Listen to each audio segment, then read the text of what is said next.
Boa noite, irmãos. Os saúdo com a graça e a paz do Senhor Jesus. É um prazer enorme para nós estarmos aqui com vocês hoje. Meu nome é Andressa Oliveira. Eu tenho tido a oportunidade também de dirigir a EcoPrime, que recentemente se tornou uma escola confessional, por entendermos a importância de uma educação cristã para os nossos filhos. E nessa jornada nós temos entendido a importância da família e temos tido o privilégio de nos debruçarmos sobre a palavra de Deus para estudarmos sobre o significado da família, sobre criação de filhos, e é inevitável que a gente esbarre no casamento, porque é no casamento que tudo começa. E é nesse ambiente de casamento onde nós criamos os nossos filhos. E daí nós temos estudado, acabamos começando a estudar muito sobre casamento, e é um prazer enorme estarmos aqui para compartilhar um pouco daquilo que temos aprendido na palavra de Deus com vocês hoje. Bom, saúdo a todos com a graça e a paz do Senhor. Sou Gabriel CBO e eu gostei muito do que o Williams fez, então vamos ver se saímos. Sou Gabriel CBO de Andressa. E eu sou Andressa de Gabriel CBO. Tá bom. Nós gravamos quase que sempre que a Andressa vai falar sobre casamento, ela me convida para a gente abordar juntos. Então, eu já tive a oportunidade de estar com ela algumas vezes, né, no programa Tempo de Família, nas quartas-feiras, na Rádio Evangélica FM 100,7. E esses programas, né, tão curtinho ali, é de 6 da manhã, meu Deus. Gabriel, 6 da manhã eu estou acordando, estou naquele ritmo. E aí a gente, através do Lucas, né, do Lucas Israel e da Rebeca, eles têm um ministério muito bacana de audiovisual, e ele é filmmaker profissional. E aí a gente tem uma plataforma, né, são várias plataformas na verdade, onde esses programas são gravados. Então todos vocês podem assistir todos os programas, né? Toda quinta-feira tem um episódio novo lá no Primecast. Esse é o nome do podcast. E você pode encontrar esse Primecast no Spotify, no Deezer, no iTunes, no SoundCloud, enfim. São várias plataformas. Se você tem um smartphone, se você tem um celular ou no computador, você pode acessar tranquilamente, e você vai ter acesso a esse conteúdo, tá bom? São conteúdos sobre criação de filhos, sobre casamento, sobre educação cristã. E sobre família, né? Sobre família. Então, assim, como a Andressa disse, a gente tem recebido muito do Senhor. E nós queremos estar aqui, como o Williams falou, compartilhando com vocês. Então nós poderíamos falar sobre conflitos no casamento, nós poderíamos falar sobre comunicação no casamento, mas nós decidimos colocar tudo isso num pacote em que nós esperamos entregar para vocês em alguns minutos, que são os 10 princípios para construir um casamento abundante. Vocês ouviram bem, né? Eu gosto muito de analogia, eu gosto muito de histórias, e o Williams trouxe aqui de forma muito simples. Talvez, eu vou usar, talvez, de toda a minha palestra, toda a palestra minha de Andressa, você sai daqui lembrando da história do cacto e da largata. E tá tudo certo. Porque é uma história, isso marca, trouxe um símbolo, né? E eu gosto muito disso, Elis. Então nós esperamos em Deus sermos instrumentos aqui nas mãos dele, para que nós possamos dialogar sobre alguns pontos importantes e que cada um aqui possa estar com o coração alargado de fato, né, para receber essas verdades bíblicas, e que essas verdades sejam transformadoras para a vida de vocês enquanto casal. Amém? Amém. Queria dar os parabéns a vocês, né? Sábado à noite vocês estão aqui investindo tempo para conhecer, para entender, para se aprofundar mais sobre o conhecimento sobre casamento, apesar, né, de alguns 47 anos é muito tempo, graças a Deus por isso, né? Mas a gente sempre tem algo a aprender e isso é muito bom. E meus irmãos também, né? 22 anos. Mas glória a Deus pela vida de vocês, pelo casamento de vocês. A gente sabe que não é fácil, né? São muitos anos. E a gente hoje tem vivido uma realidade muito difícil, porque a instituição família tem sido atacada de várias formas. E o casamento também. Alguns dados que eu fui atrás me deixaram bastante impressionadas, é que 1 a cada 3 casamentos no Brasil acabam em divórcio. A quantidade de casamentos tem diminuído em torno de 2,5% ao ano. E o aumento de divórcio gira em torno de 8%, aumento de divórcio anualmente em torno de 8%. E aí eu fiquei curiosa, será que esse número se reflete também na Igreja de Cristo? Será que os números são iguais no meio do povo evangélico? E para nossa tristeza, os números são praticamente os mesmos. O que nos leva minimamente a parar, pensar e refletir por que é que nós estamos vivendo a mesma realidade de pessoas que têm princípios tão diferentes dos nossos. Então, assim, a primeira coisa que a gente tem que entender é isso, né? Que nós somos pecadores. Só que nós cristãos deveríamos lançar mão de uma coisa. Que coisa é essa, amor? O manual, né? Nós temos o manual. Deus nos deu o manual. E o manual é a palavra de Deus. Então isso mostra minimamente que nós estamos débeis em quê? Em conhecer as Escrituras. Não foi isso que Jesus disse para os fariseus? Num dos seus evangelhos, o Evangelho de João, ele vai relatar que Jesus chegou para os fariseus e disseram assim: olha, vocês erram por não conhecer as Escrituras. Vocês estão falhando aqui, vocês estão sendo hipócritas. Aí é o cara dos fariseus. No nosso caso, muitas vezes é o divórcio, a vontade do divórcio, a agressão verbal, mental, né? Você nem contou, mas você agrediu mentalmente. Então, isso é alarmante. Então, mostra um pouco da nossa inabilidade em usar aquilo que Deus nos deu. E nós somos responsáveis por isso. Bom, mas Deus, ele bolou um plano perfeito para o homem. E será que a gente tem vivido esse plano perfeito de Deus? Então, o plano perfeito envolve, eu queria pedir para vocês abrirem suas Bíblias em Colossenses 1, 28 e 29. Você vai entender um pouco sobre o que o plano de Deus envolve. Perdão, vou pedir para vocês abrirem Mateus 19, 5, 6. Já a gente chega. Mateus 19, 5, 6. Já a gente chega em Colossenses. Tem algumas pessoas ainda folheando a Bíblia. Mateus 5 e 6, ok? Diz assim a palavra de Deus, vamos ouvir com reverência. Esse é o texto base dos 10 princípios para construir um casamento abundante. E aponta para nós a meta de Deus para a vida do homem e da mulher que firmam uma aliança de casamento. Então diz assim, versículo 5. Por isso, o homem deixará seu pai e sua mãe e se unirá à sua mulher, e os dois formarão uma só carne.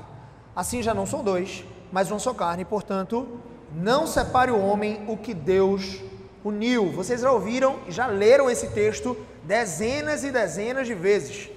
Assim como João 3,16, né? Alguém aqui sabe de cor João 3,16?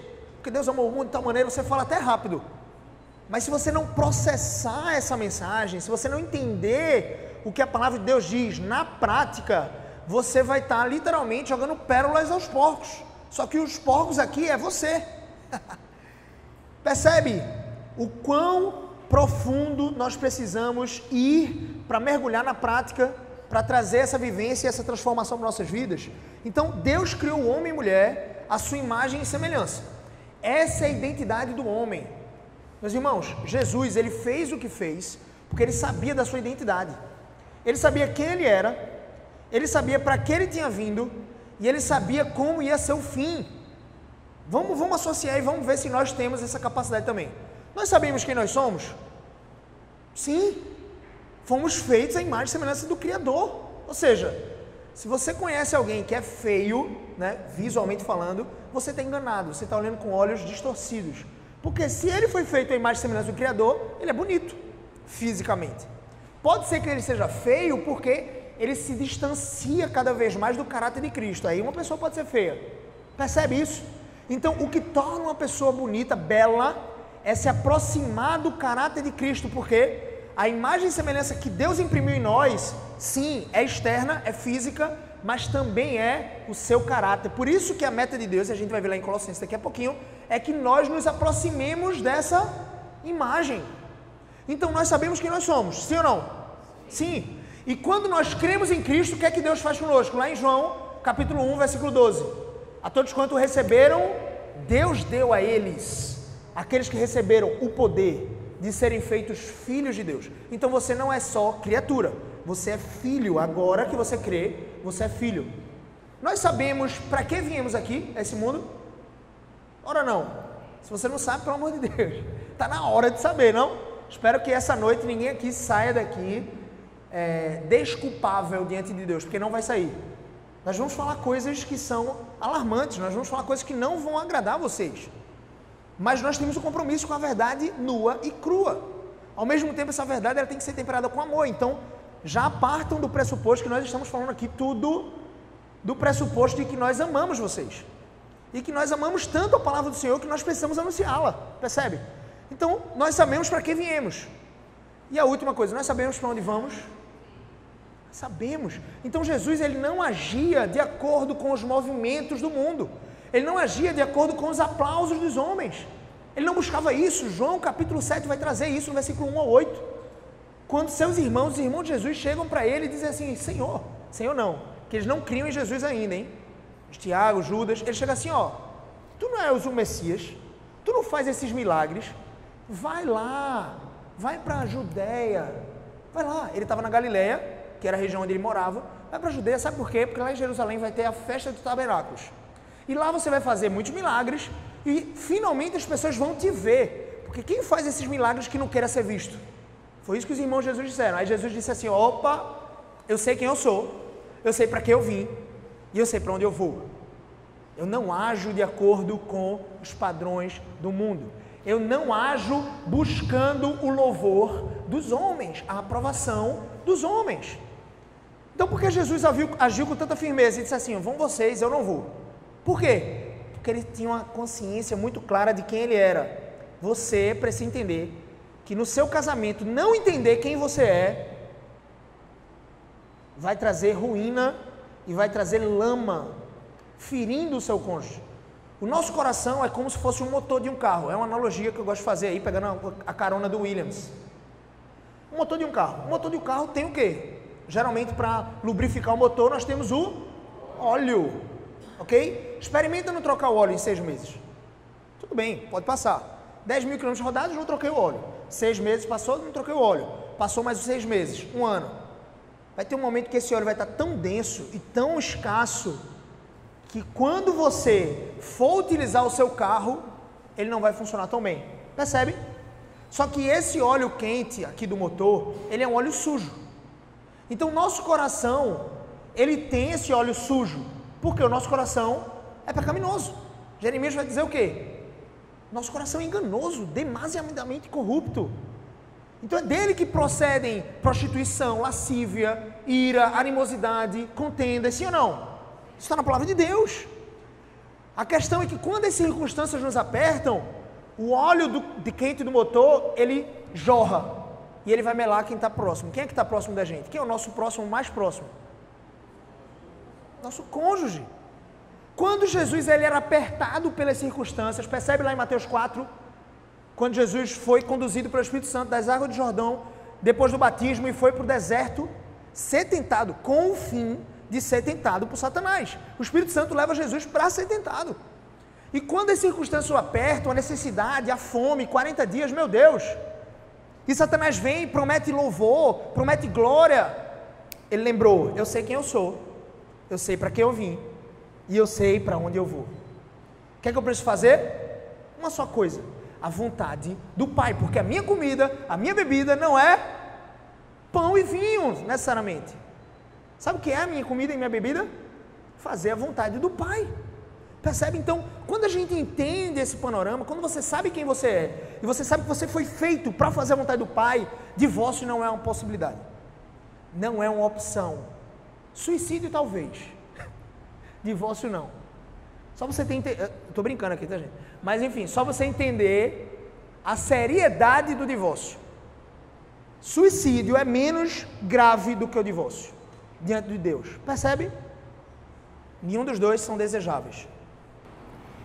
Isso mesmo. Nós somos chamados a glorificar a Deus em todas as coisas. Somos chamados a glorificar a Deus em todas as áreas da nossa vida. Isso inclui na área profissional, isso inclui quanto pais, quanto filhos, quanto amigos e também dentro do casamento. Nós somos chamados a glorificar a Deus dentro do casamento, mas não é uma tarefa fácil. Somos pecadores. A nossa inclinação é para o mal, nós somos egoístas, orgulhosos, soberbos, intolerantes, impacientes, incapazes muitas vezes de amar, incapazes de perdoar. E existe um livro que a gente gosta muito, que é de Dave Harvey, que é Quando Pecadores Dizem Sim. E ele traz uma perspectiva muito interessante, porque normalmente dentro do ambiente do casamento a gente tem a tendência de se chatear muito com o outro. Ah não, porque olha, casamento é difícil, mas com meu marido ou com minha esposa é impossível, você não tem ideia. Irmã Andressa, você não sabe como é lá em casa. Você fala isso aí no programa da rádio, mas você não sabe. Lá em casa meu marido é nó cego. Não é assim? Tu ouve isso? Direto. A gente normalmente tende a olhar o problema do outro. E David Harvey traz uma perspectiva muito interessante. Ele diz que nós somos os principais dos pecadores. Numa discussão dentro do casamento, você é o principal dos pecadores e o seu cônjuge é o segundo principal dos pecadores. Então, dentro da perspectiva de casamento, ele nos convida, né, através das verdades bíblicas, a olhar primeiro para nós mesmos. Gabriel estava falando de Cristo, né, e de como ele buscava agradar o Pai. Ele era o Filho perfeito. E nós, cada um de nós, para glorificarmos a Deus, somos chamados a sermos moldados dia a dia ao caráter de Cristo, a sermos cada vez mais parecidos com Ele. Então, perceba uma coisa. A questão é, tem como dois principais pecadores darem certo numa aliança de casamento? E a resposta não é subjetiva. Tem como. É fácil? Se fosse fácil, todo mundo faria. Ainda mais com a feira de vaidades que nós encontramos no mundo hoje e no nosso próprio coração. Nós não precisamos de muitas coisas não, meus irmãos. Nós não precisamos de Satanás tentando a gente, não. Só é ficar parado. Não lê a Bíblia não, meu irmãozinho. Não lê a Bíblia não. Se você parar de ler a Bíblia uma semana, você já está assim, ó, caindo, embolando. É mais ou menos isso. Aí não precisa nem que Satanás empurre. Ele só vai soprar.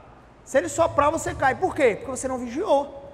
Porque você não exerceu a sua responsabilidade de se exercitar pessoalmente na piedade. Então, não é subjetiva a resposta. Tem como. Agora não é fácil. Por que não é fácil? Porque é uma luta diária contra você mesmo. De onde é que David Harvey tira a ideia de que nós somos os principais pecadores? Ora, o apóstolo Paulo. O apóstolo Paulo sendo um dos mais utilizados por Deus na Escritura Sagrada, né? Não é que Bartolomeu, por exemplo, outro apóstolo, não era usado por Deus, ou não foi muito usado por Deus, mas o fato é que o apóstolo Paulo ele foi usado por Deus aos nossos olhos porque ele escreveu várias epístolas que estão no cânon sagrado. E sendo ele quem ele era, ele diz, eu sou o principal dos pecadores. E é óbvio que ele não estava dizendo necessariamente que os pecados deles ou os ultrajes dele ultrapassavam o de Saddam Hussein ou de Nicolás Maduro. Não é isso. Mas ele está dizendo que na perspectiva dele, diante de tudo aquilo que ele sabe de Deus, diante de tudo que Deus revelou a ele, o fato de ele pecar é um ultraje infinitamente terrível. Percebe? A quem muito é dado, muito é. Aí tem gente que fala assim, então não quero, Gabriel, não quero que Deus me dê muita coisa não. Ô, miserável. Miserável. Me permita, viu, pastor, vou falar. Você está deixando um banquete de graça, de conhecimento na sua frente para se contentar com migalhas, para não ser cobrado? Você está parecendo, sabe o quê? Aquele rapazinho que disse assim, que o Senhor Jesus disse assim, ó, esse daí, o Senhor da vinha quando voltou, o dono dos talentos quando voltou, disse assim, ó, vai para onde há choro e ranger de dentes, vai para a condenação do fogo eterno, meu filho. Sabe por quê? Porque você não usou os talentos que eu te dei. Eu dei 5 talentos, o outro fez prosperar 10 talentos. Dei 2 talentos, o outro fez prosperar, fez 4 talentos. O outro fez o quê? Enterrou. Miserável. Pecador. Esse sou eu e você muitas vezes. Eu e você muitas vezes enterramos o que Deus nos dá. Bela ilustração do cacto, né? Não entendemos o que Deus nos deu e dizemos, vou enterrar. Porque quando ele voltar, eu entrego do jeito que ele me deu. E a gente não percebe a beleza da flor nascendo no cacto e nem a largata virando borboleta. Percebe o valor disso? Tem como dar certo. Sabe quando tem como dar certo? Quando esses dois principais pecadores, eles entendem que eles estão juntos numa missão que não diz respeito a eles mesmos, embora traga muito deleite para eles mesmos, mas que eles estão numa missão para a glória de Cristo. o casamento é uma encenação daquilo que vai se manifestar no reino dos céus, entre Cristo e a igreja. É isso que Paulo fala. Maridos, amai vossos esposos como Cristo amou a igreja. Esposas, sejam submissos e respeitai os vossos maridos, como ao Senhor. E olha, por isso que tomará o homem, Mateus traz isso e Paulo também traz isso lá em Efésios, esse mesmo texto do Antigo Testamento. Por isso tomará o homem a sua esposa e eles se tornarão a sua carne. Aí Paulo diz, mas eu não estou me referindo a seres humanos, estou me referindo a Cristo e à igreja. O que ele está dizendo? É um cenário muito mais amplo, meus irmãos. É infinitamente maior e a você foi dado o privilégio e a responsabilidade de prefigurar isso. Olha que responsabilidade. Então, quando você age como um mau marido, infiel, quando você olha para outra mulher que não é a sua esposa, me permita colocar dessa forma, com olhos que não são agradáveis diante do Senhor, você está manchando o nome do Evangelho diretamente. Quando você responde com grosseria a sua esposa e você peca contra ela e o óleo quente do seu motor a suja, você está denigrindo essa cena perfeita entre Cristo e a igreja. É pesado? É.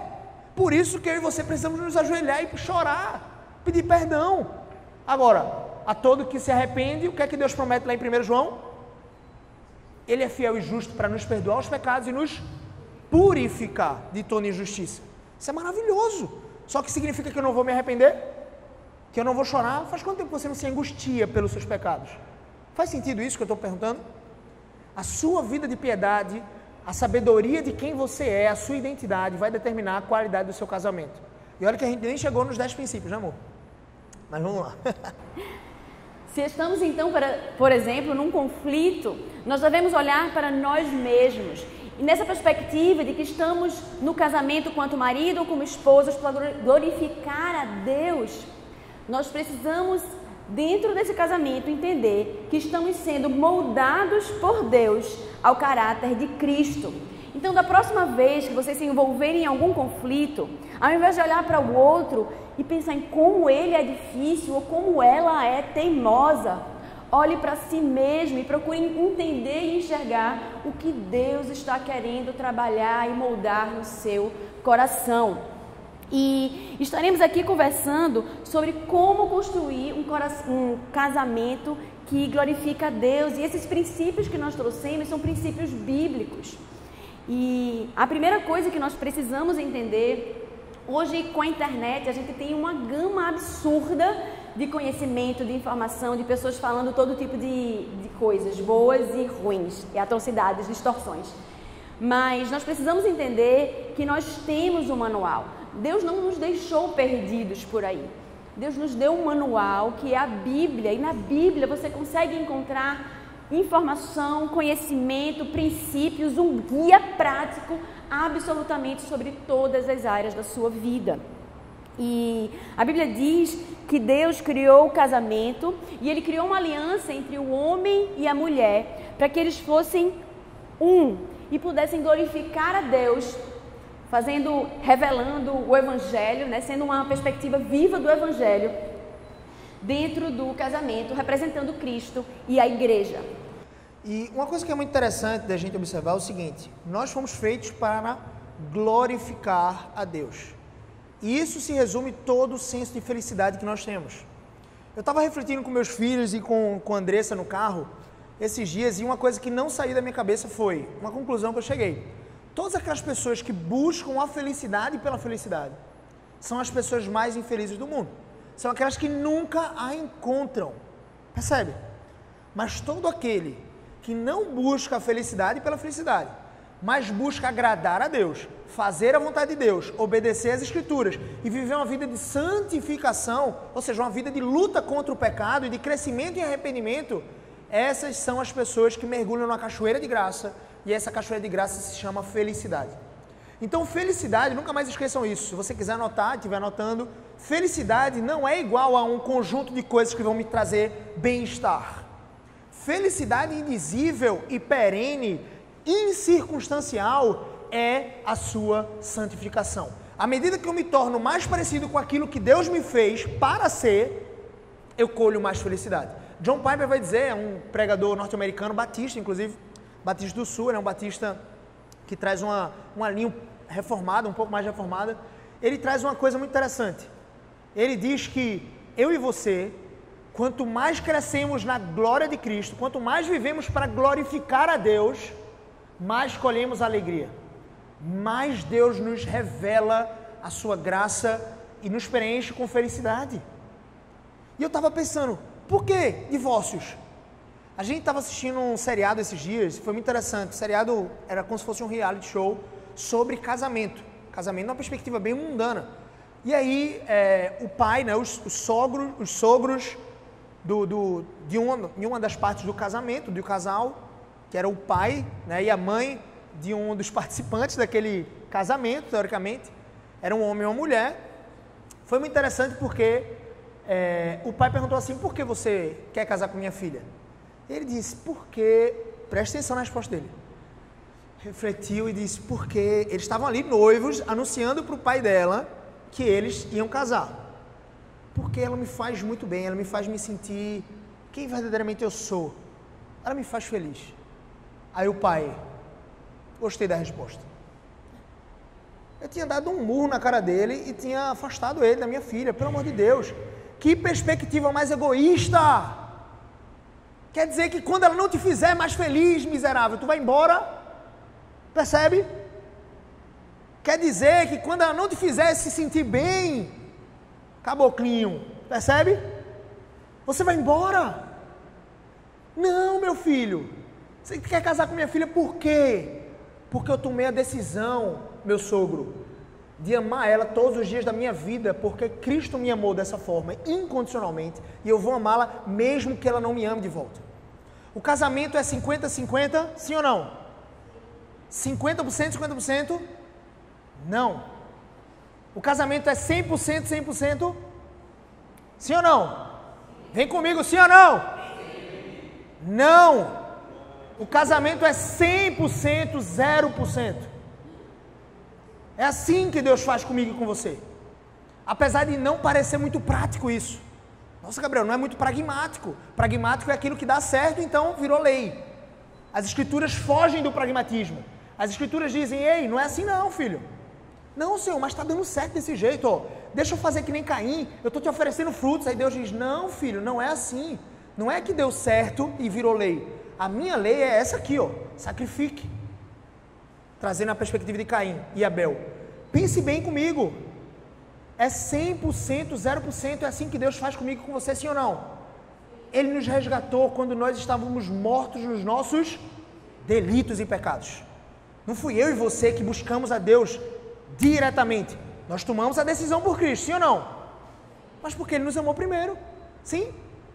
Porque Ele nos amou primeiro. Se Ele não tivesse nos amado primeiro, não quero entrar em um assunto polêmico, tá? Já tem gente rindo. Não, eu concilio muito bem essas duas doutrinas que ficam em guerra por muitos anos ao longo da igreja. Na minha perspectiva bíblica, né, eu não almejo ser aqui o senhor da verdade, tem muitos heróis da fé, né, da igreja, que defendem um ponto e outro, mas na minha perspectiva, soberania de Deus, escolha de Deus e responsabilidade humana caminham juntas. Ou seja, se você foi salvo, meu filho, se você creu em Cristo, foi obra dele. Mas você precisou dizer sim, não foi? Você precisou ir lá para frente, talvez, não foi? Você precisa dizer não para o pecado todos os dias, não é? Como é que você constrói a sua eternidade? É no ontem? É no amanhã? É no hoje. O que Deus deu para mim e para você é o hoje. Não importa o que você fez no passado. Se você pecou no passado e você tomar a decisão por Cristo hoje, e você começar a construir hoje, aí amanhã é hoje de novo. É hoje. Você vai construir a sua eternidade, porque Ele só vai dar a coroa para quem perseverar até o final. Então, responsabilidade humana. Percebe? Então, eu tento conciliar essas duas coisas, não quis entrar nesse assunto, não. Mas, vamos abrir lá em Colossenses, capítulo 1, versículo 28 e 29. Vamos entender a perspectiva de Deus para a raça humana. E se concentre em mim. Eu vou pedir para todo mundo ficar de pé, para a gente dar uma destravada um pouquinho, quebrar um pouco esse padrão, e para que você fique mais atento ainda, tá bom? Disseram que a gente tinha 5 horas para fazer essa palestra. Tô brincando, meus irmãos. Não quero que ninguém caia da janela ali de cima e que nem... Ressuscita. Tá bom. Gente, vamos lá. Então, diz assim, a palavra do nosso Deus, Colossenses, carta do apóstolo Paulo, inspirado pelo Espírito Santo aos Colossenses, no capítulo 1, versículo 28 e 29. O qual nós anunciamos, ele está falando do Evangelho, advertindo a todo homem e ensinando a todo homem em toda a sabedoria, a fim de que, olha a finalidade pelo qual ele se esforça para ensinar os homens, a fim de que apresentemos todo homem perfeito em Cristo. Para isso é que eu também me afadigo, me esforço, esforçando-me o mais possível, segundo a sua eficácia, que opera eficazmente em nós. Ou seja, qual é o esforço de Paulo, qual é o esforço de todo pastor, qual é o esforço seu, sacerdote do lar? O papel do homem, né? Dentro da sua casa. Qual é o seu papel? É se esforçar todos os dias, dioturnamente, para forjar homens perfeitos. Entenda aqui, seres humanos perfeitos. A sua esposa, ela deve refletir o caráter de Cristo muito mais do que quando você casou. 22 anos, eu imagino que vocês estão bem melhores. É assim que se espera. É assim que se espera. Por quê? A partir do momento que eu tomei a decisão de casar com minha esposa, colocar uma aliança, é o momento em que eu começo a forjar o caráter dela ao caráter de Cristo. E ela o meu.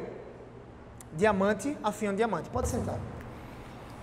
Então a gente entende, estamos no casamento para a glória de Deus, então não se trata mais de Andressa e Gabriel, ou de João e Maria, ou de Williams e Nina, né? Mas trata-se de estar no casamento, de ser marido ou de ser esposa, para glorificar a Deus. E eu queria lembrar algo bem importante. No dia do casamento de vocês com certeza fizeram votos. E eu queria que vocês parassem um minutinho e lembrassem do voto que vocês fizeram um ao outro no dia do casamento. Se disser que não lembra, o bicho pega. 47 anos tem uma desculpa, viu, gente? Fora isso... Brincadeira. É para lembrar. Então...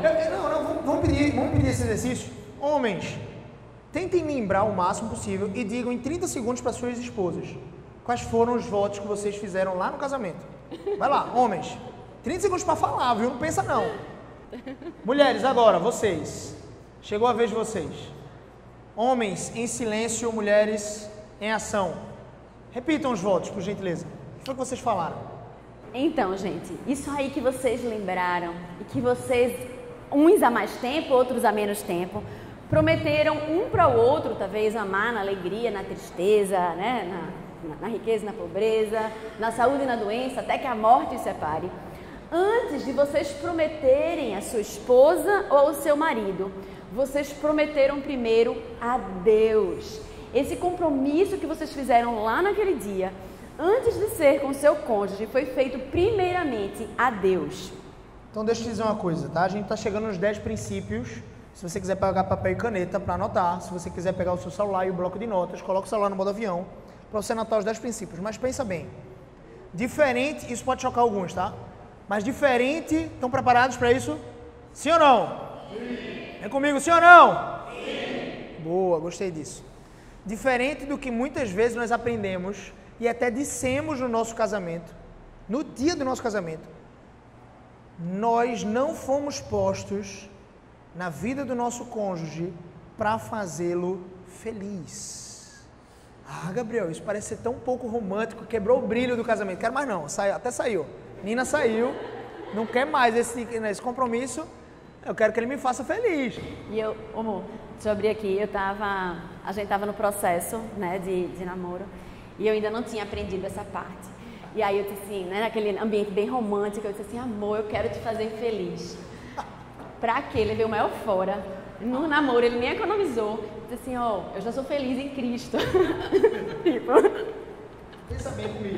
Não cabe. Aí foi quando ele começou, tava já me pastoreando, né? Pastoreando meu coração. E de alguma forma, tirando essa responsabilidade dos meus ombros, de que eu não tinha esse papel de fazê-lo feliz. Quem achou exagerado, espera, porque a gente vai falar sobre isso no 10º princípio, tá bom? Então espera, aguarda.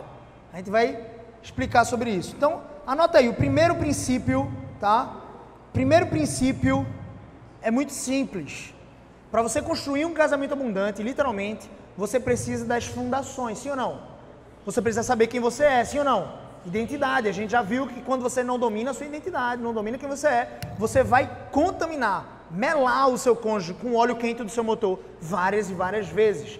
Isso pode se tornar insustentável, porque você é o principal dos pecadores, sim, e o seu cônjuge é o segundo principal. Na minha perspectiva, eu sou o pior. Na perspectiva de Andressa, quem é a pior?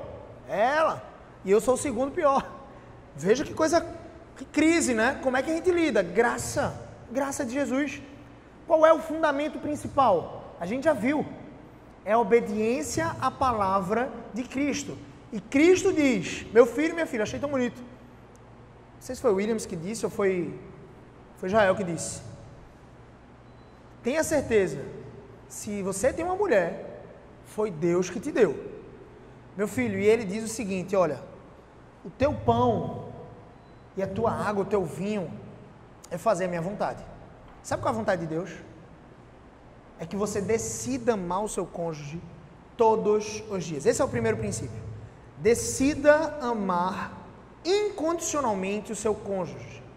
O amor de Deus por mim e por você, ele é mais do que incondicional. Nem existe palavra no português para expressar isso. No grego, é o amor ágape de Deus, que é, traduzindo em tradução livre para o português, é o amor incondicional. Só que o amor de Deus, ele faz mais do que uma incondicionalidade.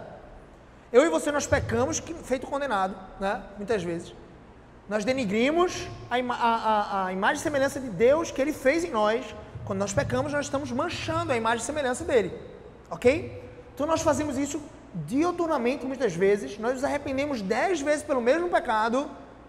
E o que é que Ele faz conosco? Nos perdoa 70 vezes 7, só naquele dia. Muito mais que isso. Nos perdoa, nos acolhe. Ele nos pega, literalmente, é uma expressão dura, mas a palavra de Deus diz isso. Ezequiel 16 vai trazer um dos textos para mim mais bonitos de toda a Escritura. Israel, na sua contaminação, estava, linguagem do profeta Ezequiel, tá? Se prostituindo com outros deuses. O pecado de idolatria, quando eu e você colocamos qualquer outro ser humano, qualquer outra coisa, qualquer outro objeto da criação no lugar de Deus, nós estamos em idolatria. Idolatria é um pecado de prostituir. Aprenda isso. Ezequiel diz, Israel estava se contaminando com outros. Imagine a sua esposa literalmente se dando, porque Israel era a esposa de Deus. E ela estava se dando para outros homens em idolatria com o linho finíssimo que Deus tinha posto nela. Olha que... sou eu e você. Muitas vezes, quando caímos em idolatria, e o que é que Deus faz conosco? Ezequiel 16 vai terminar de forma linda. Começa de forma tensa, mas vai terminar de forma linda, revelando nosso pecado. Quem é que gosta? Você não está confortável. Eu não vejo nenhuma pregação em Ezequiel 16. Não vejo. Porque é difícil falar isso para a igreja. É difícil, eu não tenho um objetivo aqui de quebrar o seu coração, senão quebrantá-lo. Mas perceba isso, Deus, Ele traz Israel para perto de si, depois, e a expressão de Deus, Ezequiel não poupa uma palavra, só estou reproduzindo aqui, a expressão de Deus é que Israel estava com o sêmen dos outros deuses, Deus pega Israel, limpa Israel, dá um banho em Israel na sua esposa, põe sandálias nos seus pés, traz de volta sua dignidade. Ela estava despida porque os amantes, sabe o que eles fazem? Cospem nela. Os amantes fazem isso, é isso que Satanás faz. Sexo sem compromisso no carnaval é fruto de Satanás, é tudo que ele gosta.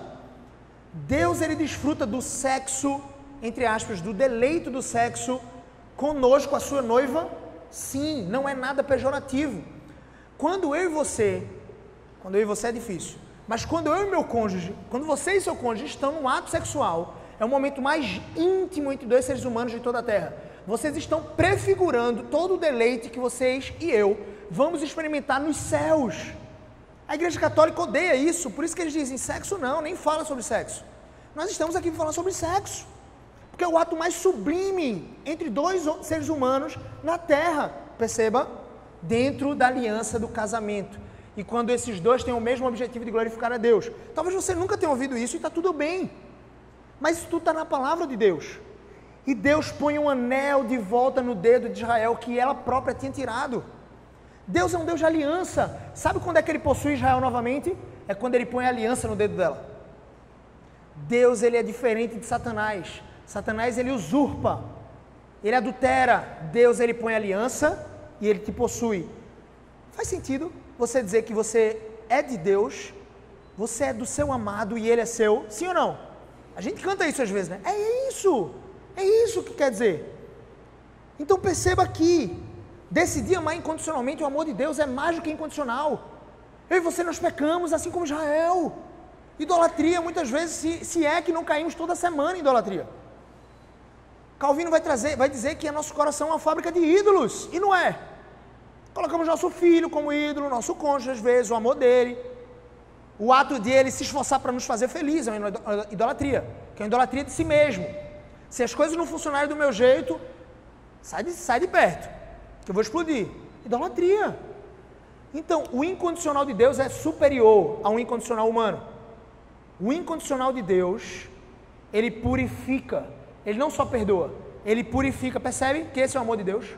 É mais do que incondicional. Eu e você, nós não temos o poder de purificar o nosso cônjuge. Nós temos o poder de perdoá-lo. Deus nos deu essa responsabilidade. E nós precisamos fazer o quê? Amar incondicionalmente, apesar dos seus erros. E quem é que purifica? Deus purifica. Esse termo, decidir amar, nos soa às vezes um pouco estranho. A gente está acostumado com a expressão de amor que veio do tempo da Grécia e Roma, que é aquele amor romântico, é aquele amor que se fala tanto, né, que a gente vê em novelas e filmes, é o amor à primeira vista, é aquele amor avassalador que me toma e faz com que eu faça algo que eu não gostaria de fazer. E a gente está muito acostumado a ver casais se separando porque eles chegam à conclusão que finalmente eles não amam mais, eu não amo mais ela, não consigo mais sentir não estão felizes. A mesma coisa ou não estamos felizes. Sendo que esse é um conceito errado, como muitos outros que estamos acostumados. Esse conceito de amor que a gente tem, esse amor à primeira vista, esse amor que nos toma, é algo que não está alinhado com a palavra de Deus. Quando ele diz, amarás ao teu próximo como a ti mesmo, perceba que amarás é uma ordem. Por isso que ele colocou, nós decidimos amar. Nós decidimos amar o nosso cônjuge todos os dias. Nós podemos fazer com que o nosso coração se apaixone pelo nosso cônjuge todos os dias. Amar, gente, não é algo que a gente faz ou deixa de fazer simplesmente pelas circunstâncias. É algo que a gente decide fazer todos os dias. Perfeito. Segundo princípio das Escrituras para construir um casamento abundante. E o segundo princípio é muito básico, muito simples, poucas pessoas fazem consistentemente. Lembra como é que você constrói a sua eternidade? No presente, no hoje. Você só tem o hoje. Você só tem o hoje para fazer isso. Só que muitas pessoas negligenciam isso hoje. Aí amanhã, que vai ser hoje, amanhã, negligenciam de novo e vão negligenciando. Leiam a Bíblia juntos e orem juntos. Tem coisa mais simples que isso? Vitamina BO, né? Bíblia e oração. Só que juntos, com o seu cônjuge. Maridos, assumam essa responsabilidade nos seus lares. Chamem as suas esposas para orar com vocês. Moça, senta aqui. Vamos conversar. Vamos conversar com Deus. Depois a gente conversa entre a gente. Então, depois de conversar entre vocês, vamos conversar com Deus. Vamos orar, vamos colocar nossa família. Vamos colocar, não só quando vocês estiverem aflitos ou numa crise conjugal.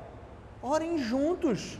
Fortaleçam-se juntos. Exercitem a piedade de vocês no crescimento de se tornarem mais parecidos com Cristo juntos. Maridos, vocês são responsáveis por isso. Fazer isso separado, devocional, é importante cada um ter o seu. Mas vocês leem juntos, vocês vão estar crescendo juntos, compartilhando e conhecendo o plano de Deus para a vida de vocês juntos. Lembra que a gente falou que o manual é a Bíblia? Então lá dentro tem falando como você deve se comportar, como você deve amar o seu cônjuge. Marido, qual é o seu papel dentro do lar? Esposa, como é que você deve respeitar o seu marido e amá-lo dentro do lar? Então vocês podem, quando vocês se reúnem, para ler a Bíblia juntos, você tem a oportunidade de crescer juntos e compartilhar sobre pedidos e agradecimentos de oração da sua família, de emprego. Isso faz parte desse relacionamento de amizade, né? Uma coisa que é importante a gente perceber é o seguinte, que você só vai conseguir conduzir a sua esposa e a sua família, seus filhos, no exercício da piedade coletivo, o culto doméstico, literalmente, se você tiver o seu momento individual com Deus. Então, o seu momento com o seu cônjuge não exclui, em hipótese alguma, o seu momento a sós com Deus todos os dias. Experimenta não fazer isso, você vai experimentar falência moral. Você vai experimentar falência moral e é questão de tempo, talvez, para o seu casamento ir por água abaixo. Sabe por quê? Porque você deixou de se exercitar. Simples. Eu não me exercito, chego nos meus 50 anos, quando eu levanto da cama de manhã, meu joelho dói, as articulações estão doendo, meu ombro, ei meu Deus, meu ombro, porque eu não tenho musculatura para proteger. Se eu tivesse nos meus 30, tomado a decisão de ir para a academia todos os dias, devagarzinho, 5 vezes por semana, você acha que eu ia ter músculos com 50? Fazendo isso por 20 anos. Gente, 20 anos fazendo isso. Você ia estar com um corpo até muito belo, se é que nós podemos colocar dessa forma. Ia ter musculatura para proteger suas articulações. É isso que a gente tem que fazer. Nós precisamos nos exercitar, porque o exercício físico para pouco é proveitoso. Ele tem importância? Claro que tem. Somos santuário do Espírito Santo, precisamos cuidar do nosso corpo. Isso, inclusive, vai fortalecer o nosso casamento, sim ou não? Parece meio óbvio isso, né? Então, precisamos cuidar da nossa alimentação, precisamos parar de tomar Coca-Cola, pelo menos em grande quantidade. Precisamos evitar as frituras, muito doce em excesso. Precisamos cuidar da nossa alimentação. Olha aí. E maridos, vocês precisam assumir isso. Vocês precisam assumir isso, porque cuidando do santuário do Espírito Santo, cuidando do seu próprio corpo, você vai estar demonstrando amor para o seu cônjuge, porque o seu corpo é seu. Seu corpo é seu, sim ou não? Não é seu. Por que você está cuidando tão mal dele, pelo amor de Deus? Por que você está cuidando tão mal do seu corpo? Porque você está deixando de se exercitar.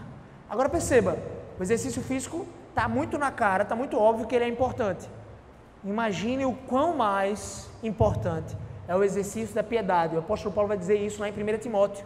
O exercício físico para pouco é proveitoso, mas o exercício da piedade para tudo é proveitoso. Por quê? Ele funciona para não só essa vida, porque o nosso corpo, o exercício físico é só para essa vida, mas também para a vindoura, para a vida eterna. Percebe o valor disso? Então, meu amigo, se você tem consciência que você precisa cuidar do seu corpo, apesar de você não fazer, eu sei que eu preciso, Gabriel, mas eu não consigo fazer. Tem um abismo entre esses dois conceitos, saber e fazer. Um abismo. Você muito mais deveria saber e fazer o seu exercício pessoal individual com Deus. Se nós tivéssemos que dar apenas um princípio, seria esse. Né? O casamento ele não é fácil, a gente trouxe o casamento, você está no casamento para glorificar Deus. Gabriel trouxe essa perspectiva de 100-0, né? Eu preciso dar tudo de mim, independente do que meu cônjuge vai fazer, mas a gente luta diariamente contra o nosso pecado, contra o nosso egoísmo, contra o nosso orgulho. Então, para que a gente possa vencer essas batalhas diárias, a gente precisa estar com os joelhos em terra, clamando a Deus por graça e misericórdia na nossa vida, para que a gente possa vencer o nosso próprio coração, o nosso próprio pecado. Terceiro princípio. Invistam tempo para conversar. Homens, para as mulheres isso é mais importante. Eu quero dar só uma dica para vocês. Quando elas chegarem no final do dia e quiserem conversar, eu sei que tudo que vocês querem quando chegam no trabalho é sentar na frente da televisão e assistir o jornal, ou ver o canal dos esportes. Descansar. Mas para a mulher é extremamente importante ser ouvida.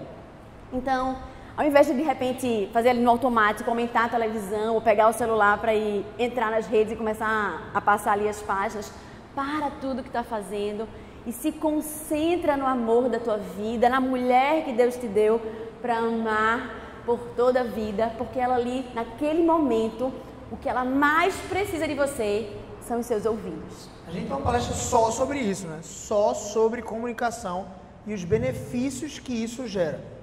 A gente tem uma outra só sobre conflitos. A gente tem uma outra só falando de autoridade e submissão. Mas perceba aqui, tem uma coisa muito importante. Nós homens, nós temos esse delay mesmo. Nós gostamos de não fazer nada, velho. Tem um momento do dia que você diz assim, quero fazer nada, quero relaxar. A gente precisa disso. As mulheres muitas vezes não precisam disso. Não é que elas não queiram relaxar, mas parece que tem alguma coisa, um Pac-Man. Sabe Pac-Man é aquele... Tem coisa demais. No juízo delas, elas fazem. A gente é mais ou menos assim, tem coisa para fazer? Tem. Mas eu vou priorizar o meu descanso. Nós homens fazemos isso com a facilidade. Tá lá o prato da pia. Eu lavo quando eu precisar, eu vou descansar agora. O dia foi cansativo. A mulher não, ela faz, eu tenho que lavar o prato agora, me ajude. Aí você fala, mas eu queria relaxar, me ajude, venha-se embora. Mas meu amigão, vá, exercite a sua paciência, o seu amor e a sua compreensão em Cristo.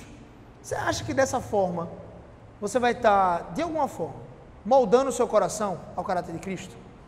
Dando ouvidos à sua esposa? Gente, o trabalho não acaba às 6 horas da noite, não. Esquece a CLT, pelo amor de Deus. 8 às 6, 44 horas por semana. Esquece!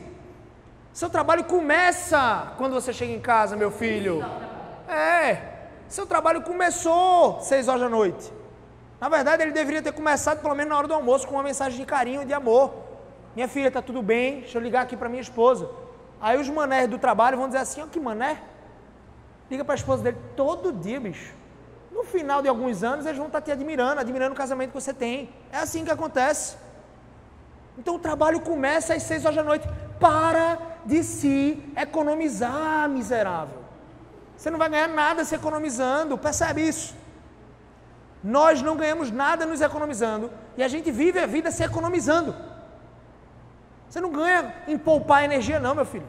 Gasta a sua energia para amar essa mulher que está do seu lado, para dizer que ela está linda, gasta tua saliva, para falar que ela está esbelta, que ela está maravilhosa. Diz um aleluia, uma glória a Deus por causa da tua esposa, por causa dos pecados dela. Os pecados dela vão moldar o seu coração, meu filho. Tem que dar graças. Ouvi aleluia? Aleluia! É isso. Teu trabalho começou, bicho. Trabalho quantas horas por dia, Gabriel? 24 horas. Eu trabalho 24 horas. Quando eu chego em casa, eu trabalho na vida da minha família, em forjar o caráter de Cristo no coração dos meus filhos, em identificar o que é que a gente precisa disciplinar, em sondar o coração da minha esposa, em namorar com ela. Quando eu estou dormindo, eu estou trabalhando no meu descanso. Percebe? Você não para de trabalhar. Agora tem gente que quer trabalhar demais no descanso, cuidado. Tá bom? Então vamos lá, quarto princípio. Quarto princípio é, homens, me ouçam aqui. Mulheres também, viu? Isso é para vocês, mulheres. Às vezes vocês pensam que isso é só dos homens, aí ignora totalmente. Vamos ser mais românticos, vamos. Quarto princípio é a gente construir um casamento abundante. Vamos ser mais carinhoso, mas não é ninguém não. É dizer, minha filha, você é maravilhosa. A mulher mais linda do mundo, a morena mais linda do mundo ali, ó. Israel diz isso. Israel diz isso. E diz para todo mundo ouvir. Não estou dizendo que você precisa dizer para todo mundo ouvir, não. Foi ótimo. Nem estou nem criticando, Israel. Foi ótimo e eu sou desse tipo também, desse time. Mas você tem que dizer para ela, meu filho. Minha filha, você é linda. Seu sorriso, derreto todo. Diz isso, seja romântico. Um pelo outro. Namorem sempre, pelo amor de Deus. Namorar. Cheirinho no cangote, um beijinho na orelha. Eu preciso ensinar mais detalhes? Não, né? Façam amor em nome de Jesus. Façam amor em nome de Jesus. Depois dos 47 anos você tem uma desculpa. 47 anos de casado para lá tem uma desculpa. Mas até chegar nos 47, meu filho, faça amor. Se brincar, ainda estão fazendo que você vê um brilho diferente no casal quando eles fazem amor. Deve falar isso. Quando eles fazem amor, eu não estou dizendo que tem que fazer todo dia, não, meu filho. 2 vezes por dia. Mas vamos lá. Será que você está atualizando o seu cônjuge com o seu desejo? Amor, vamos conversar aqui, franco. Eu queria que fosse umas 3 vezes por semana. Tá que nem um cometa Halley esse negócio. Tá difícil. E eu queria, né, chegar junto. Só que às vezes eu pensei, meu amor, joga o jogo limpinho. Ó, quando ela estiver mansa, joga o jogo limpo, claro. Fala a verdade com amor. Mas às vezes eu percebo, meu amor, que eu preciso me esforçar demais para conquistar você, para namorar com você. E aí eu fico cansado. E aí, quando eu me esforço demais, passo 1 hora te namorando, mando mensagem durante o dia, tu ainda diz assim, vamos dormir, tô cansado, e vira pro outro lado. Eu morro por dentro. Porque eu me preparei todinho, vai ser hoje, papai, vai ser... Quando vê, tu diz que tá cansada, meu amor. Então assim, quando eu estiver me esforçando muito, me ajuda. Homem é que nem cachorro, mulheres. Não tô falando de forma pejorativa. Quando você tá deixando o animal, o que você faz? O dogzinho. Você acompanha aqui, ó. Você vai aqui, ele vem do lado. Você tá com um biscoitinho aqui, não tá? Quando ele olha pra você, você dá um biscoitinho. Isso é técnica de adestrador, tá? Vem aqui, quando ele olha, mantém contato visual com você, dá o biscoitinho pra ele. O que é que ele tá percebendo? Toda vez que eu olho pro meu dono, que eu tô atento a ele, eu recebo um biscoito. Mulheres, eu não estou dizendo que o biscoito é aquele negócio, não. Não é isso. Você não tem direito de barganhar isso. O apóstolo Paulo deixa muito claro, ele não ignora o elefante branco na sala da casa. Tem um elefante branco gigante lá na sala da sua casa, e Paulo não ignora isso não. Vai lá, lê 1 Coríntios 7. Você não pode barganhar sexo. Não é moeda de troca. Primeiro que o seu corpo pertence ao seu marido, não para ele abusar. E o corpo do seu marido pertence a você. Mas perceba, o que eu quis dizer com o doguinho foi assim, ó. Ele diz que você está maravilhosa e você vira a cara. Tô desatenta. Às vezes não foi nem por mal. Você está desatenta mesmo, está mexendo no brinco, trocando. Meu amor, tá lindo esse vestido. Posso contar, filha? A Andressa, eu falava, elogiava ela na frente do espelho, ela estava lá se arrumando para ir para a igreja, linda desse jeito. Eu falava, meu amor, você tá linda. Ela... Não era por mal não, depois ela veio me contar, porque eu falei, olha, se eu não falasse, ela... Meu amor, toda vez que eu falo que você está maravilhosa, que você está linda, você nunca responde. Você nunca diz assim, meu amor, muito obrigado, me dá um beijinho, me responde com doçura. E eu queria entender se é para eu parar de fazer. Ela falou, não, por favor, não pare. Eu estava desatenta. Eu vou me esforçar por isso. Levou um tempo, viu, gente? Levou um tempo esse esforço. Amor, tá vendo aí, tu não tá fazendo. Aí eu dizia, maravilhosa, linda, minha gostosa, sei lá. Enfim, aí ela começou opa, deixa eu dar um beijinho nele, deixa eu recompensar ele, é o doguinho. Ah, então quer dizer que se eu fizer isso, eu receber um beijinho. Deixa eu dizer, meu amor, maravilhoso. É isso. Então assim, homem é que nem cachorro, não pejorativamente, né? Tem uns que são pejorativamente mesmo, mas a gente sabe que os cristãos que têm temor de Deus são que nem cachorros na perspectiva de, se você disser o que é que você quer que ele faça, ele vai entender e vai dizer, que legal, eu vou fazer. Simples assim. Simples assim, amor.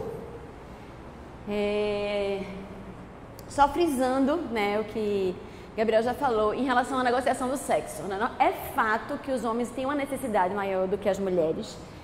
E a gente às vezes... Isso, de maneira geral.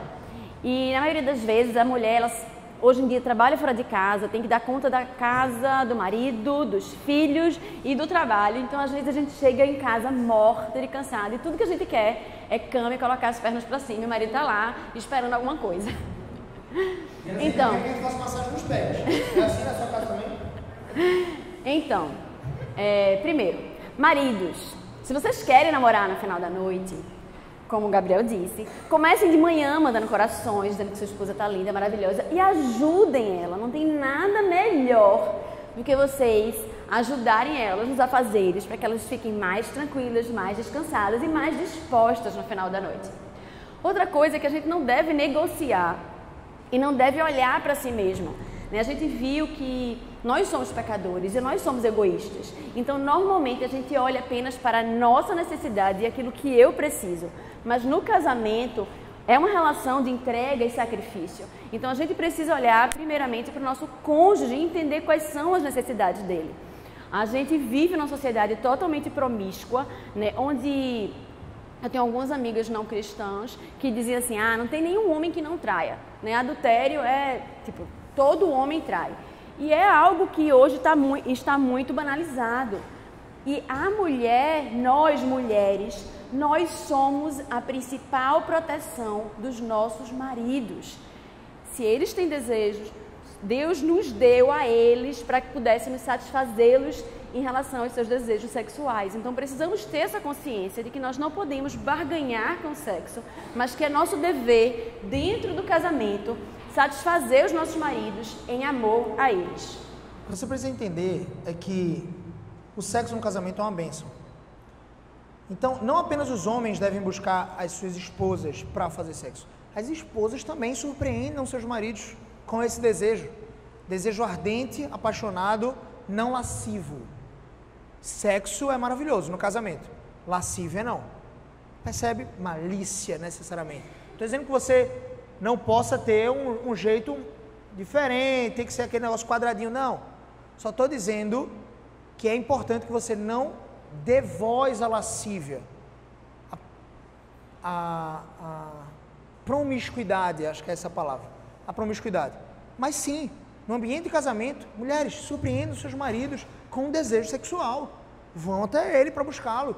Eu estou falando de um patamar, de um panorama generalista, tá? Vamos lá. Quinto princípio é cuidem um do outro nos mínimos detalhes. Mínimos detalhes. Esteja atento, sensitiva às necessidades do seu marido em vários aspectos. A gente acabou de falar de uma das principais necessidades. E o que dá brilhantismo muitas vezes para o casamento, o sexo. No sexo, eu devo estar preocupado em satisfazer sexualmente a minha esposa. E a perspectiva dela deve ser, no sexo, satisfazer as minhas expectativas. Claro que elas não podem ser lascivas, promíscuas. Se as minhas expectativas são lascivas, minha esposa não tem esse papel de cumprir isso, ok? Mas se esse interesse for dessa forma, se nós colocarmos no casamento dessa forma, os dois vão ficar satisfeitos, percebe? Porque eu estou me esforçando para satisfazer ela e ela está se esforçando para me satisfazer. Simples. Então cuidem um do outro nos detalhes. E isso tem a ver com, eu queria até fazer uma observação em relação a isso, tem a ver com o sexto ponto, porque no casamento, a gente falou muito sobre isso, a gente está constantemente lutando contra o nosso egoísmo. Eu estou no casamento para ser feliz, né? A gente ouve muito isso. Então a gente está no casamento não para fazer o outro feliz, nem para ser feliz, muito menos, mas para glorificar a Deus e para lutar, sermos moldados ao caráter de Cristo, lutando contra o nosso próprio pecado. Então, quando discutirem, eliminem o orgulho e busquem rapidamente uma reconciliação, né? Aquele versículo que fala, não deixar o sol se pôr sobre a vossa ira. Tome isso como uma prática diária. Se vocês brigarem, busquem a reconciliação, busquem em Deus humildade no coração para reconhecer o erro de vocês, pedirem perdão ao cônjuge e buscarem a reconciliação. E para evitar o conflito, o que é que a gente faz? Mais uma vez, é mais de uma hora aí só para falar sobre isso, mas vamos resumir. Desenvolva longanimidade, desenvolva domínio próprio, inteligência emocional. 3 coisas. Longanimidade, literalmente é seu pavio ficar um pouquinho mais longo, meu filho. Está muito curto. Minha filhinha, está muito curto seu pavio. Ele pisou no seu pé, ai meu Deus, passa a noite toda sem falar. Aumente o seu pavio. O caráter de Cristo, o fruto do Espírito está lá. Dentro, como parte do fruto do Espírito, está lá, longanimidade, domínio próprio. E a inteligência emocional vem do dominar a si mesmo, ok? 7º princípio. Esteja pronto para perdoar todas as vezes quanto forem necessárias, né? O nosso Deus, Ele nos perdoa, Gabriel falou sobre isso já, nos perdoa infinitamente, né? Todas as vezes que nós pecamos, que nós caímos e caímos muitas vezes ao longo do dia. Se nós tivermos a perspectiva que nós somos os principais dos pecadores, nós teremos um olhar mais misericordioso para o nosso cônjuge quando ele falhar. 8º princípio. Isso aqui vocês estão todos de parabéns, tá? Invistam em conhecimento juntos para que vocês cresçam ao caráter de Cristo sobretudo. Mas vocês podem investir em congressos, acampamentos. Acampamento aí, né? Exatamente, novembro. Um belo investimento, né? R$100 só por mês, enfim. Acampamentos, cursos, estejam crescendo em conhecimento juntos, não apenas da Bíblia. É sobre carreira? Não, nós temos carreira muito separada, Gabriel, mas tem um evento sobre criatividade ou sobre oratória que vai, eu quero ir com minha esposa. Então percebe? Vocês devem investir em eventos, cursos juntos, para que vocês cresçam em conhecimento juntos e alinhem a visão de vocês sempre o mesmo alvo, o mesmo objetivo. Se aproximem cada vez mais de... 9º princípio, perdão. se aproximem cada vez mais de Deus e do papel que Ele reservou para você, homens e mulheres. Vocês não sabem o quão é importante vocês entenderem o papel de cada um de vocês dentro do relacionamento de casamento. E finalmente o 10º, para a gente destrinchar um pouquinho aquele conceito, 10º princípio para construir um casamento abundante. É óbvio que nós não esperamos com esses 10 encerrar o assunto. Nós poderíamos fazer N mais princípios que estão nas Escrituras Sagradas. Mas aqui, para a gente encerrar esse bloco de 10 princípios, a felicidade do seu cônjuge, presta atenção aqui, a felicidade do seu cônjuge não depende de você, graças a Deus. Porque você iria fracassar miseravelmente nessa missão. Você é o principal dos pecadores. Você não faz, ninguém tem o poder de te fazer feliz, ou fazer o outro feliz. Nós não temos essa capacidade, o ser humano não tem essa capacidade. Nós somos egoístas e pecadores. Está lá na palavra de Deus, meu filho. Se você quer ir para uma cultura mais humanista, que diz que o ser humano tem uma luz dentro de si, que ele é bom, você está indo de encontro às Escrituras Sagradas. Não, todo ser humano é bom. Quando ele manifesta escuridão, trevas, é porque ele entrou numa fase difícil da vida dele. Não, é porque ele está revelando quem ele é. Simples. Se seu marido foi grosso, ele está revelando quem ele é. E ele não tem a capacidade de te fazer feliz, graças a Deus. Sabe por quê? Só um tem a capacidade de te fazer feliz. E essa felicidade é incircunstancial. Não muda de acordo com as circunstâncias. Não é altos e baixos que nem o casamento. Ele é sólido. É um solo firme para você caminhar em linha reta. E esse é Deus. A felicidade vem da santificação, seu processo de se tornar mais parecido com Cristo. Então, depende apenas de Deus. Mas aqui é que mora o pulo do gato, que muitos não entendem. O pulo do gato, para você entender a jogada, é... Isso você pode falar no seu casamento. Isso você pode falar para sua esposa. Meu amor, eu acordo todos os dias sabendo que eu não sou capaz de te fazer feliz. E que isso, graças a Deus, foi dado por Deus. Eu tiro um peso gigantesco das minhas costas. Mas todos os dias eu acordo com a perspectiva de como se a tua felicidade dependesse do meu esforço. Então eu vou me esforçar. Para simplificar, acorde todos os dias como se a felicidade do seu cônjuge dependesse de você. Graças a Deus não depende.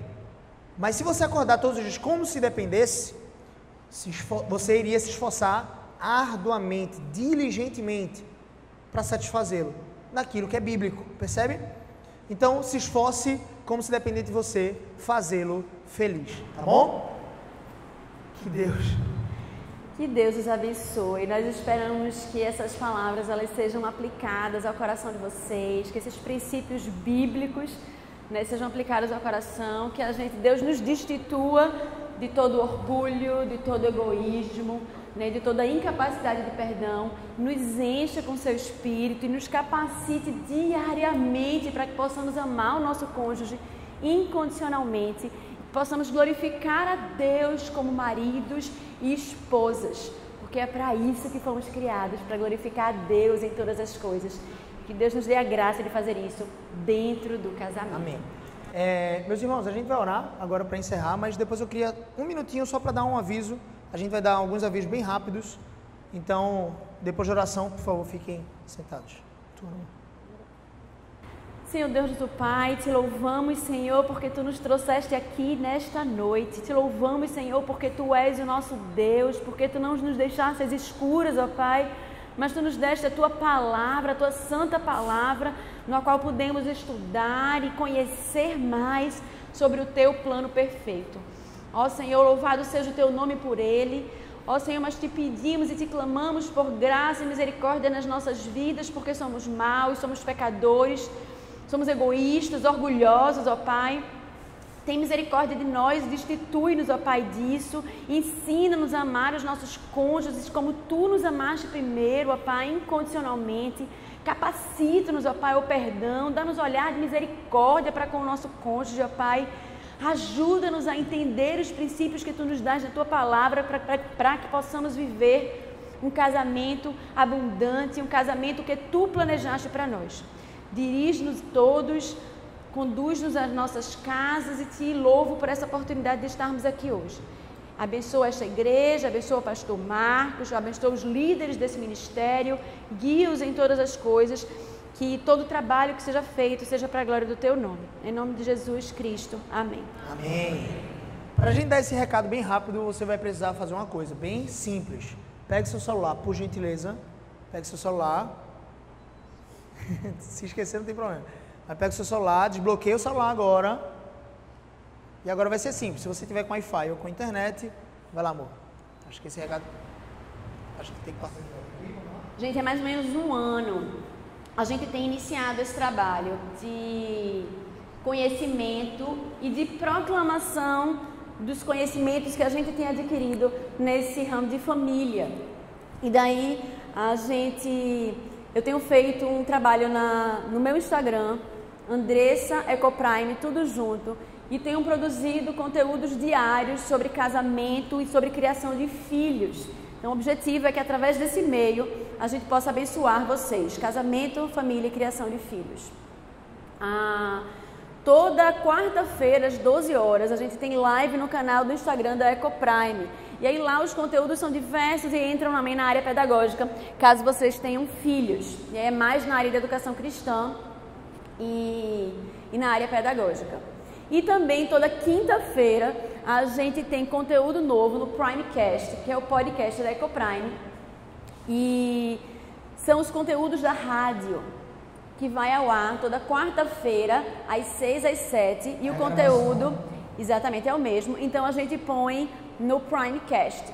Para vocês terem ideia, eu devo estar no 40º episódio na rádio e a gente está no 15º no Primecast. Então está bem atrás, mas a gente está com esses canais, todos eles produzidos para que a gente possa abençoar a Igreja de Cristo com esses conhecimentos sobre família, casamento e criação de filhos. Todos os conteúdos gratuitos.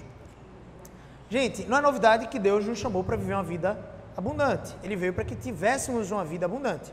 E claro, obviamente, a vida abundante não significa que vamos ser bilionários ou que vamos viver uma vida sem aflições. Ele inclusive disse que nós desfrutaríamos de aflições, mas tínhamos que ter bom ânimo porque ele venceu o mundo.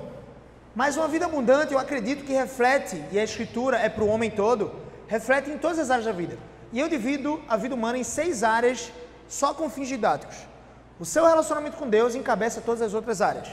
Então, o seu relacionamento com Deus é a principal área, é a área 1 da sua vida. Depois vem o seu casamento, sua família. A 4ª área é as suas finanças pessoais. Deus fala mais a palavra dinheiro na Bíblia do que amor. Vocês sabiam disso?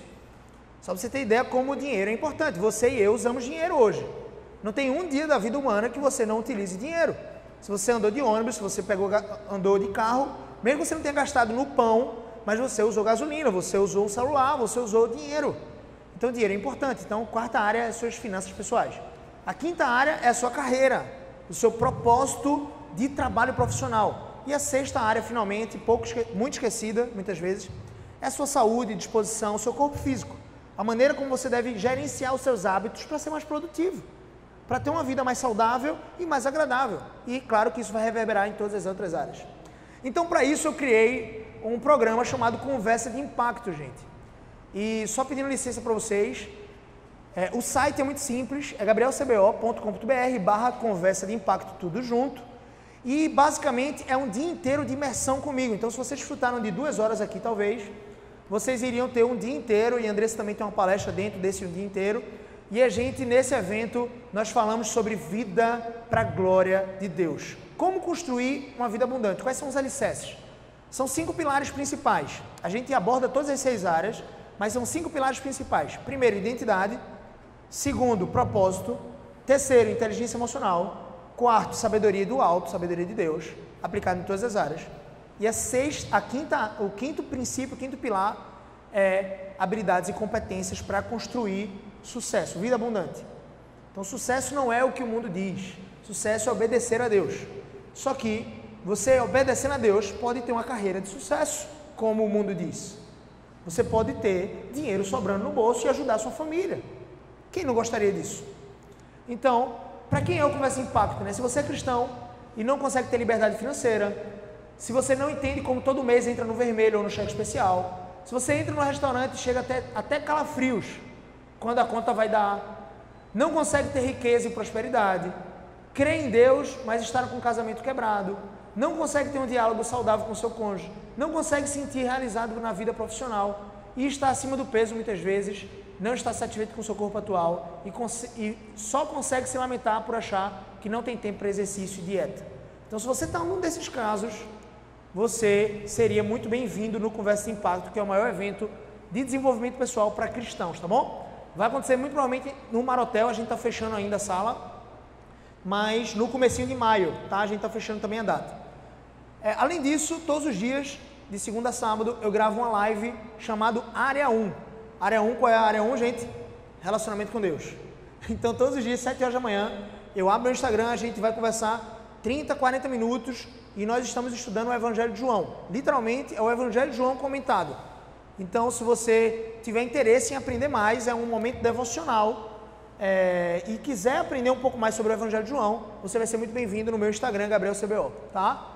E por último, conteúdos em áudios, todas as quintas-feiras, também no meu podcast chamado Conversa de Impacto. Você vai pesquisar em qualquer plataforma, SoundCloud, Deezer, Spotify, iTunes, qualquer uma, você vai encontrar lá pesquisando Conversa de Impacto, tá bom? Então é isso, essa aí é a nossa família, nossa linda família. Diego, esse daqui da ponta, deixa eu ver se eu consigo. Diego, 13 anos, Aimee, 7, princesa, e Cauã, 11. Amém? Gente, obrigada pela oportunidade. Deus os abençoe.